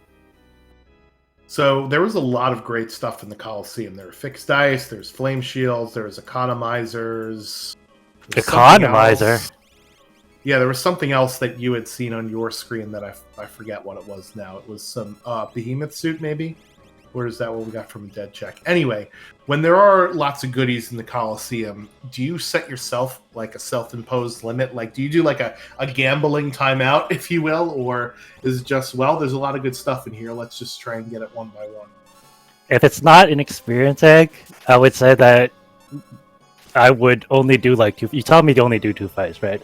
For the fixed dice and then for 1 flame shield. I could have kept doing flame shields, but that fight's kind of strange. It felt like, I think that fight has a lot of defense but not much magic defense, but I didn't learn any spells. So it felt like it would take a very long time with the characters I had, so I just took 1 and left. Yep, that makes sense. Guys, any other questions we got for Falcon Hit? No, I think Um, that was really well played, dude. Oh, do one of you guys want to tell him what the flag set is for next week? Oh yeah, we're gonna head on into the burning house and experience the joy of Strago's rod for next round. I hope not. Is it actually Strago Rod? Yeah, Oh, 100. You thought you were pranking him. No, it's real. Real world. This is the reality we live in. I wanted to go. I want to go back like 20 minutes ago when I didn't have this knowledge. I wish I threw. Yeah, and so just to kind of recap for everyone, that means we get a bunch of lures if we go to Fanatic's Tower and Abbott's Rock. You learn all of them, basically. There's no X magic, but there is shock. Rods are for sale, and Espers don't have as many spells, but they are multi-summon. Oh, I see your question, Kirky. And plus 10 magic power to start. I So- waited on Trench because, so my usual route, you go to Narsh, you grind at Narsh, and then you go to Coliseum because I find that it's easier to Coliseum early than later. One, you get the item from the Coliseum if you get one for longer, so you get more advantage from it. And two, if you've learned more spells, you can get really trolled by these spells just getting cast all the time. So I wanted to grind to a good level, which is why I grinded in Narsh. And then after that, I wanted to get power, right? So to do that, I did checks, the 2 like quick checks. And then after that, I just wanted levels. And also to incurse the Paladin Shield. So that's why I did Trench when I did. Yeah, usually when you get Gao early on, or you start with Gao. I love starting with Gao because his Velt Cave into Serpent Trench is a pretty powerful combination. But in these kind of seeds, it makes sense that you want to get that auto haste Coliseum reward as soon as you possibly can, because it'll speed up every other fight that you get, right? So that makes sense. Exactly. And also, I wanted my Cyan to be...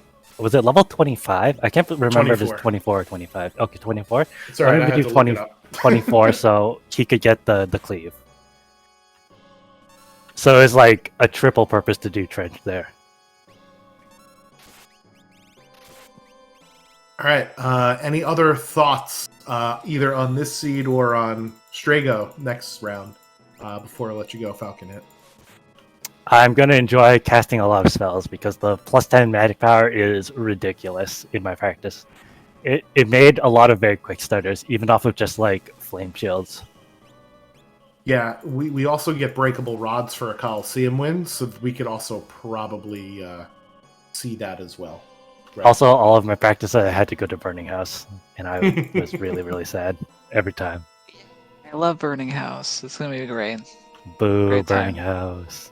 Yeah, I am. It's on the bottom tier of my least favorite checks to do, only because if there's no save point in there. So if you do all that grinding and you die at the end, you're kind of like, wow, I just lost so much time. To me, it feels so much worse than like a Phantom Train or those other longer fights or those other longer fixed encounter checks where you lose time. I mean, So- definitely. I used to hate it, but I try to open my heart to all checks and love them all. So that one's grown on me. I'm working on my Edgar checks. That was my new Burning House, but now I'm trying to go there more. So we'll see. There was a time I thought I was opening up to it, but then I got Poltergeist at the end and died, and then I was like, I'm never doing this ever again. Yeah, that's the tricky part. Is we remember the bad times going. Oh, to yeah, and Burning there's House or other- Wheat River. The Far other more than- 2 times where there Oh, were yeah. item rewards at the end, and I was like, I'm never doing Burning House again. Yeah, but doing it early on in the seed is not bad because then you don't increase the scaling, right? It stinks to get a dead check, but it stinks to get it as a dead check later on versus earlier on, right? And you, as a general rule, you always remember the bad things about Worlds Collide versus the good things, right? Lessons are learned very hard in this game. Yeah. Oh, another thing I wanted to comment is Cyan's Sortek did so little damage, man. Well, you did get the Strength +2 Esper, I believe, right, from Tizen very early. Did you put it on Cyan at the beginning?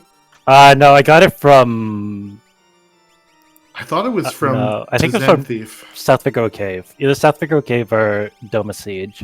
Okay. Because I know I didn't have it on during the grind fights in Narsh. Okay. So it was after that. All right. I thought it was the one that taught Fire 3, but maybe it was a different one. No, it taught Ice 3. Just Okay. stuff Never I mind like. then. Yeah, Sortek 7 is very strange. It does ignore defense, but it does have kind of a puny battle power, right? So This might be another case where I need to mentally chalk up to only use Sortek when I have Egg. Because I've seen it do like 7,000 per hit, and it's like fantastic. But not in this case. Not in this case. not like Setzer jumping down to one-shot girl. Oh, I was so scared because I did 32. No, I did like 31,000 damage to rest, and if Setzer did like the triple with the quad 9, or like the quad did like 20,000 damage, there was a chance I got ultimate and I die there because I had nobody above the threshold to survive. I thought that you were going to steal a Mega Elixir from Kefka, right, and use that for Fallen 1, but you were just like, YOLO, we're passing Fallen 1 and we're just going for it. I mean, there's no possible way that Fixed Dice Steel does quad 9s or does 20,000 damage in one jump, right? I hope Green Monkey has access to the life spell, because I think that would... Okay, there we go. Oh no, Green Monkey has no Phoenix Dance? He just used his last one. There we go. But yeah, so any other final thoughts, Falcon Hit, before we let you go here?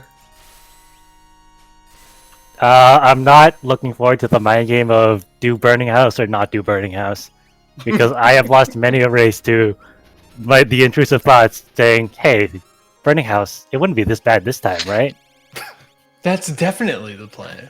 Yeah, definitely. Yeah, you have to listen to that voice. That's the problem. At least your opponent is going to be thinking the same thing. So It's like, hey, do you remember that time Burning House was like an Esper with 2 level 3 spells? It's definitely this time, right? Mhm. And I was like, yeah, I do remember when it was 2 level 3 spells. Let's do it. And then Cathood, and then you're like, ah. The intrusive thoughts win again. But hey, that Cathood could turn into Rod Money. Could turn into solution for the rest of the seed. All right, I think Green Monkey's good here with this proc and the quick. Come on, Locke. One more time. You got this. Oh, we got an update from Chupon's pit. Keith McRocks has emerged superior and won their match. Thanks to So GG Keith. Saberwolf beat on the street.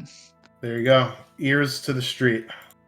Yeah, who are they facing off against? Verts 505. Great job, Keith.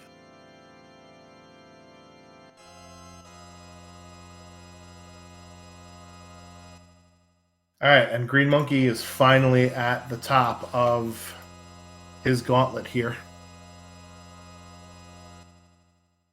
Is he gonna steal the Mega Elixir? I would GG's assume everyone. so. I haven't eaten dinner, so I'm gonna go eat dinner. All right. Thank you for Falcon, restreaming. Thanks. Thank you, thanks Falcon. Beautiful performance. Yeah, thank you for allowing us to rebroadcast you, and Kilbasiago will be asking for your autograph sooner or later, so be on the lookout for that. Alright, GG's. GG's. All right, so here comes Fallen 1. We already saw the Mega Elixir steal, so let's go and pop that. There we go. Another good reason to keep Locke in your final party. Yeah, in a couple of practices, I've gone like wild stealing stuff from Final Kefka. If I have Locke as like my utility character, like I will steal a bunch of elixirs and even like that Ragnarok just for Swag points. usefulness and fun. Yeah. I mean, unless you're throwing it, or unless you just have nothing for one of your party members to do, you know? I mean, I guess you could drag like a Locke into the final battle knowing, hey, you're going to be eventually useful on tier 3.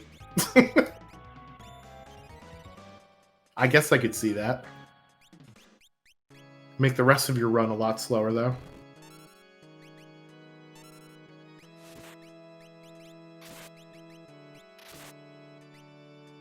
Yeah, so I think the 121.15 is so far... Yeah, it looks like that is the fastest time in this week so far. Hot dog. That's a fast seed.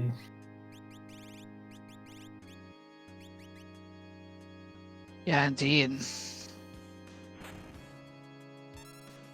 Especially as we said, remember, you know, these seeds tend to sometimes start off a little bit slower and will ramp up a little bit later.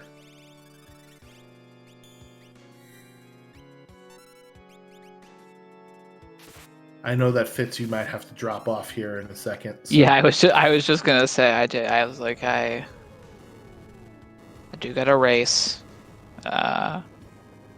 Hopefully, I learned a lot from watching this one from both runners. So I'm gonna try to put that into immediate use in my own Coliseum race. Are you gonna do the KT shimmy? I always have a hard time getting the right time to do it, but I think I saw like where it's like I know I can get the rest of the progression. My power's pretty good, potentially. Wow, that hit a lot harder than I thought it was going to. But yeah, I will sign off. One free Fitz, my co-commentators. Pleasure as always. Thank you, Fitz. Appreciate it. See you. Good luck. Good one. Thank you.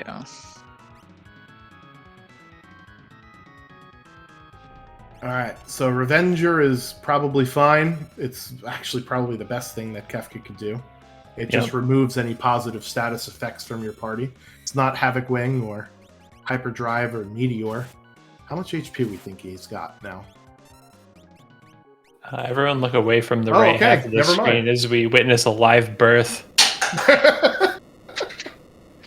Just shot as Kefka dies. How poetic. Yeah, there we go. Isn't that the plot to The Omen? Anyway.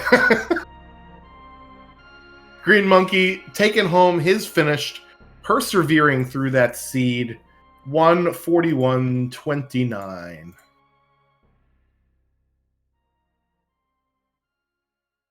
So we'll see if he wants to grab an interview.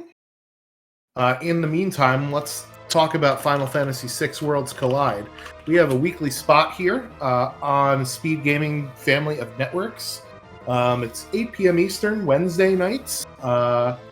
We're going to be probably doing more Coliseum matches here, as we do have our runner-up, Green Monkey.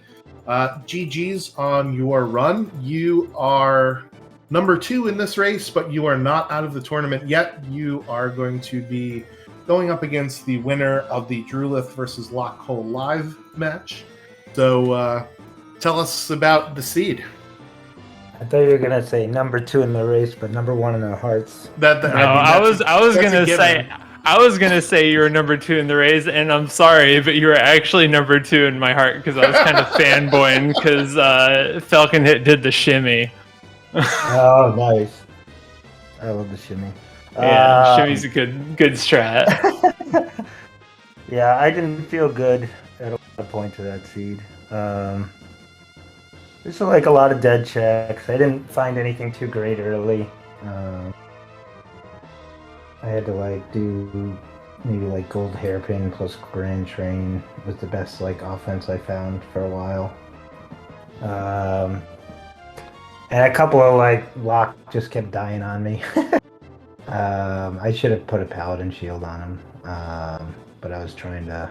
I had like a gauntlet on him, I guess, but I guess I was trying to protect my casters, but it was just. It seemed like just so many moments of like the siege just kind of out to get me, but 5 dead checks and stuff. Yeah, the dead checks were definitely tough. I could feel the frustration after you get up to the top of Zozo Tower, and I think that was probably either your second or third in a row for sure. Yeah, that one was the toughest, just because when I took it, I was like, this is a play that Falcon Hit might not make. I hope it's something good, and see breaking for myself, and it was Marble Shoot. Wah, wah, wah.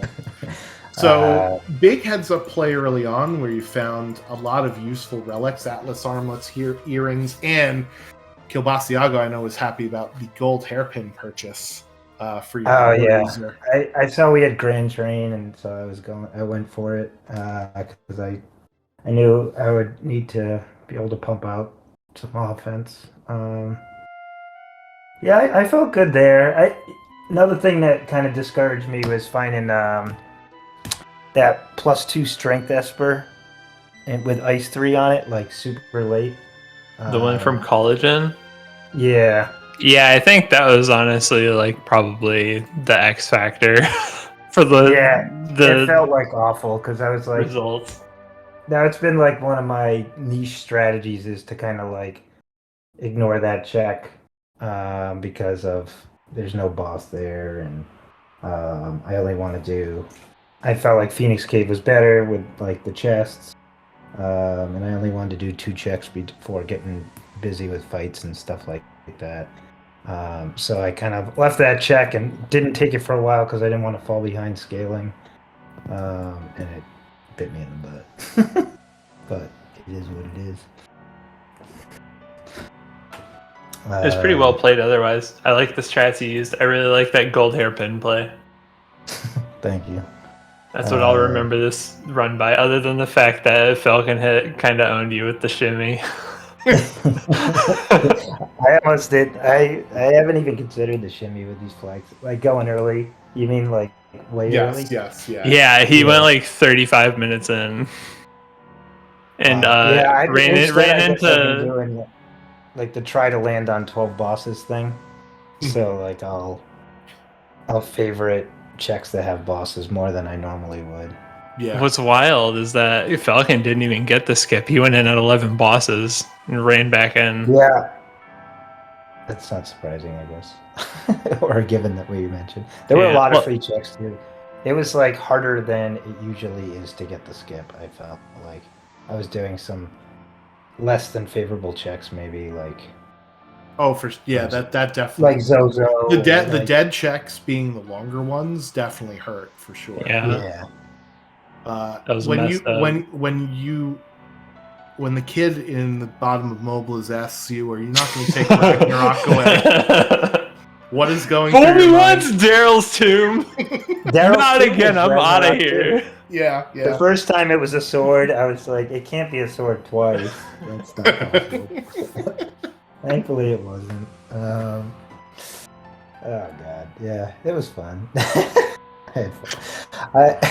Lightning and then can't Final strike twice in one I mean, I scene. guess I was a little mentally like checked out maybe at that point, but it was just well, you only had one Phoenix down. That certainly didn't help. Yeah, I looked at a couple places hoping to. I knew where one was, but I guess I knew I was so far behind too. Like I don't know, so I was just like, I gotta make some moves, but so I didn't go crazy looking for him. I knew Locke. A few people had life, I guess, which I missed the Terra had life. Maybe that would have been relevant. But a big other thing was like I didn't steal enough elixirs probably on the early phases. And then my Locke got yeeted. That wasn't cool. And he got one-shotted. I hadn't got to see how hard he would get hit yet on tier 1. And then I got to see right as we moved to tier 2, and it was enough damage to kill Locke, so I reset at that point and then did the fight, but that was kind of rough too. So do you have any regrets this seed? No. other than collagen. Yeah, probably, but Don't live your life with regrets, people. Don't be like Green Monkey. No. Do you want to give him the bad news about next week? What do we got? Yeah, so next week you're going to have the pleasure of becoming acquainted with Strago's Rod. Oh, Strago's Rod. Um, What? I don't even know what the key features of that are. I hope that You're get a win incentivized to do Fanatics Tower and Ebbets Rock, I can tell you that. I'm glad you asked, Green Monkey. Yeah. You start with plus 10 magic power as a stat adjustment, which is very nice. That's the opposite of the seed. Winning a Coliseum battle will get you a set of breakable rods. You start with Strago with lore, and if you do Fanatics Tower and Ebbets Rock, you learn all 24 lores, which will be really nice because that'll help you with Grand Train, as you had access to early in this seed. We are excluding X Magic, but we're including Shock in the list of commands that characters may have. Okay. Breakable rods are for sale in shops. You start with 6 to 12 lores, so we're going to start with more lores than we're used to. They are anywhere between 50% and 100% of the MP cost. However, there's a nerf to regular magic, where Espers only teach 1 or 2 spells. However, you can multi-summon, and the cost is either half to 100%. So, definitely going to be leaning into the magic for Strago's case. So, we'll probably see a lot of Casa del Fuegos in the beginning as well. Yeah, for sure. That's that's pretty interesting, I guess. The rods are a big deal, probably, being in shops at a glance. I'd be curious to see, it's so different from this flag set, too, with, a lot of the struggle of this flag set is you don't get magic early, so you have to kind of rely on other things. Yeah, magic is much more powerful. Magic is actually pretty relevant. Yeah, much more powerful early on in the seed, right, versus physical damage for sure. All right. Well, with that being said, Keel, you have any other questions for Mr. Monkey? No, I think I'm good. It was a pretty fun race, even if it's a 20-minute difference. As close as they come. It happens. Thanks for doing the restreams, and thanks for SpeedGaming and all that, for sure. Good stuff. Happy Wednesday, dude. Yeah, you guys too. Hump day is done. Well, thank you for allowing us to rebroadcast you. Can't have the race without our runners, so really appreciate that, Green Monkey, and good luck in your next round matchup. Sounds good. See you guys. All right, Kilbasiago, you got anything else we want to talk about before we get the heck out of here? No, thanks for doing all the restreaming stuff so I can just, stare at the screen and just crack jokes for an hour and a half. That's hey, the hard part is setting it up, and once we're good to go, then we just have fun. That's what we're all beautiful. About, having fun. Absolutely beautiful. So yeah, thank you for doing commentary as Fitz, as well as one free Fitz, who will be racing in a race right now on our Twitch chat. Final Fantasy VI Worlds Collide on Twitch. If you want to watch another race, head on over there now. Otherwise, enjoy the raid from wherever SpeedGaming is going to send you. We have our weekly slot here at 8 p.m. Eastern. Thank you for stopping by, and let's get the heck out of here. Catch you later. See you around. Bye.